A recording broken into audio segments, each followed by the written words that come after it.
Ағаш утырту, табиғатны саклау безнең киләчәк буынга тапшыра торган зур мирасыбыз. 17 апрель көнне Лесхоз бистәсендә күңелле вакыйга булды.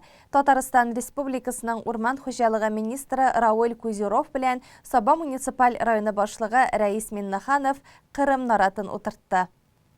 Әлеге үсенте рус язы 10 ел бергә акциясы кысаларында Кырым Республикасы делегациясы тарафыннан Татарстан Республикасына 18 март көнне Кырым һәм Севастопольның Россия белән берләшүенең 10 еллыгына багышланган Россия халыкара күргәзмә форумында какшамас дуслык символы буларак тапшырылды. Кырым нараты мәңге яшел ылыслы агач, аның гомер озынлыгы 500-600 ел тәшкил итә дип билгеләп үтте Татарстан Республикасы урман хуҗалыгы министры Рауль Кузеров. Ышанам ки, 500 елдан соң да төбәкләр арасында хезмәттәшлек шундый ук тыгыз булачак, Россия көчле һәм бердәм дәүләт булып калачак дигән фикерен белдерде. У нас сегодня очень важная миссия.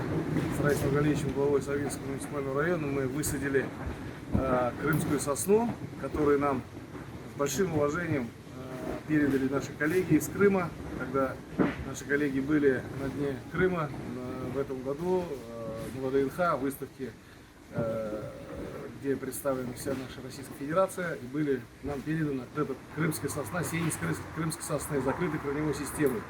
В честь как раз десятилетия русской весны, когда на самом деле наш Крым, он всегда был наш, вернулся в родную гавань.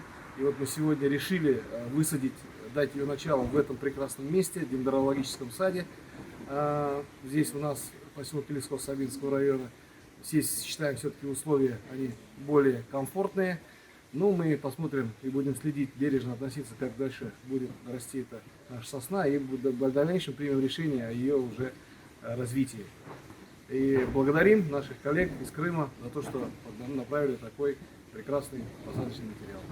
Бу агачның Саба җирендә үсүе дә зур горурлык. Үсентене дендрология бакчасының оранжереясына утырттылар. Киләчәктә ул урманчыларның күзәтү, тәрбиясендә булачак. Биредә үсеп китәр өчен барлык мөмкинлекләр тудырылган.